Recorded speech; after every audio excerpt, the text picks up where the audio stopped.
السلام عليكم ورحمة الله وبركاته. بعض الأكلات بتبقى حلاوتها في بساطتها، يعني كل ما كانت بسيطة كل ما كانت تديكي طعم أحلى. أكلة النهاردة واحدة منهم. كتير بنزهق من اللحمة المسلوقة والمتحمرة أو المعمولة طواجن أو المشوية.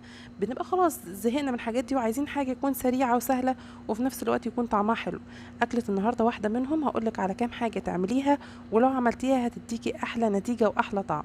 هنعمل النهاردة كباب الحلة أو لحمة بصل زي ما بتسموها، او في دول الخليج بيسموها لحم مجلجل. ليها اكتر من اسم واكتر من طريقة، وطريقة النهاردة ابسطهم واحلى واحدة فيهم. انا هنا معايا حوالي كيلو من البصل، ومعايا كيلو الا ربع من اللحمة، وعليهم ربع كيلو من اللية مقطعاهم مكعبات صغيرة زي ما انتم شايفين كده. انا مقطعاهم بالحجم ده عشان يدوني تسوية ممتازة. خلاص. اول حاجه بعد ما قطعت اللحمه وغسلتها صفيتها وحطيتها في طبق زي ما انتم شايفين كده، وجبت شويه بصل حوالي كيلو قشرته وهقطعه جوانح بالشكل ده. تقطيعة البصل ترجع لك، بس انا بفضل ان انا اقطعها قطع كبيرة لانها هي هتقعد وقت طويل على النار مع اللحمة، فما تبقاش مش باينه، يعني في الاخر كده يبقى فيه صوص كده تقيل شويه. لو قطعتيها اللي هي مبشوره صغيره، لما تيجي في الاخر تاكليها مع تسويه اللحمه هتلاقيها مش باينه خلاص. انا كده قطعت البصل كله اللي كان معايا.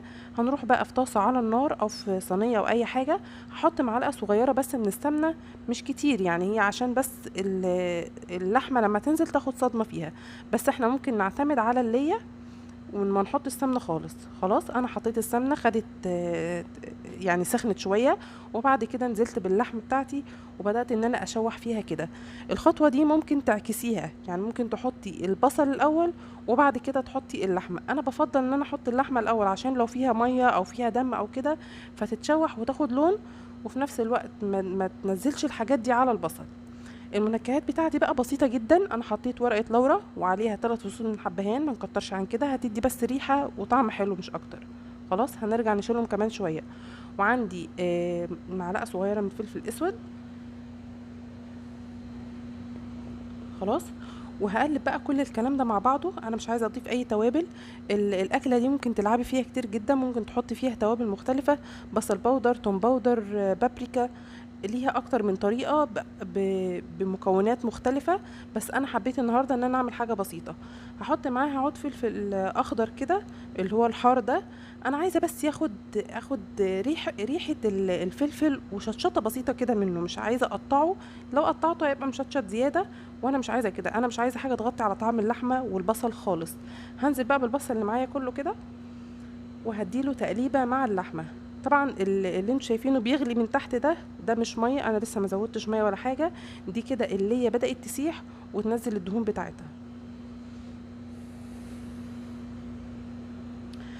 حاجه بقى كمان تضيفوها، ولو ضفتوها هتخلي الطعم مميز جدا وحلو جدا جدا، هي معلقه السكر.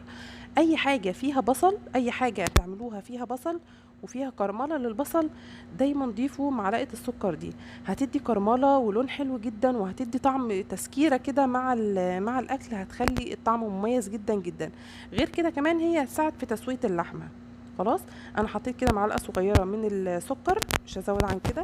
وقلبتهم تقلبتين كده، شوحت البصل حوالي دقيقتين كده مع اللحمه. وبعد كده في الوقت ده انا بكون بغلي ميه، وهنزل عليها بحوالي كوبايه من الميه السخنه او كوبايه ونص، على حسب ما تغطي اللحمه بتاعتك بالشكل ده. مش عايزين ميه كتير، احنا هنحط الميه بالتدريج. انا كده حطيت اول مره ميه شويه كده في نص التسويه، بعد كل نص ساعه كده هبص عليها، لو لقيت الميه نشفت هزودها تاني لحد ما اوصل للتسويه المظبوطه وكمان اللون المظبوط للحمه. هغطي عليها بقى وعلى نار هاديه هسيبها تستوي لحد ما توصل للقوام اللي انتوا هتشوفوه دلوقتي ده، لحد ما البصل بتاعي ياخد اللون الحلو ده، وكمان الصوص بتاعي يتقل والبصل يدوب واللحمه تستوي لحد ما توصل لكده. خلاص. ده كده الصوص بتاعها اهو، حلو جدا وطعمها فعلا في منتهى الجمال. في الوقت ده كده انا هتاكد ان اللحمه خلاص استوت، ولما اتاكد ان اللحمه استوت هنزل بحوالي معلقه صغيره برضو من الملح، واسيبها تغلي غلوتين. وخلاص كده تبقى الاكله بتاعتي جاهزه.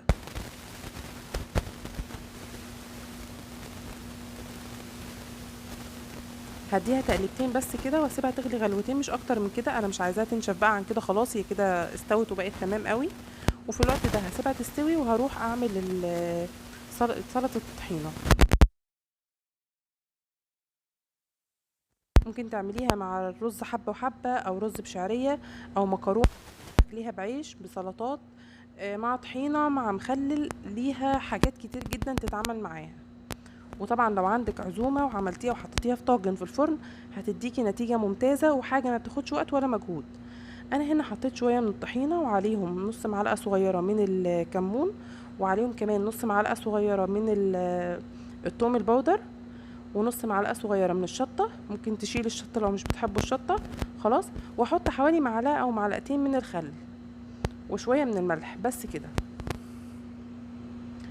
وهنزل بقى بالمية بتاعتي بالتدريج وافضل اقلب فيها لحد ما ادوبها خالص، ولحد ما نوصل للقوام اللي احنا عايزينه. انا مش عايزاها تبقى تقيلة قوي ولا خفيفة، هفضل اقلب فيها كده لحد ما اوصل للقوام المطلوب. مش هنزل بالمية مرة واحدة، لو نزلنا بالمية مرة واحدة هتلاقيها ممكن تقوم سايلة منك، ما تعرفيش تتصرفي، فتضطري ان انت تضيفي تاني طحينة. كمان ممكن تضيفي عليها معلقة من الزبادي وليمون، هتبقى برضو طعمها حلو. خلاص كده الطحينة بتاعتي بقت جاهزة معايا، وصلت للقوام اللي انا عايزاه. نجيب بقى كباب الحلة بتاعنا ونشوف النتيجة بتاعته بقت عاملة ايه.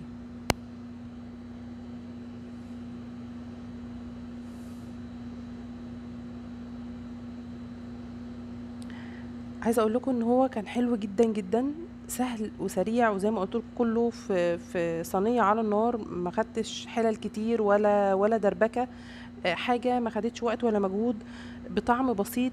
مش محتاجه توابل كتير، لو ما عندكيش توابل مش محتاجه افتكاسات، مش محتاجه مكونات كتير ولا خضار ولا الكلام ده كله، غير ان هي لحمه وبصل فقط. خلاص.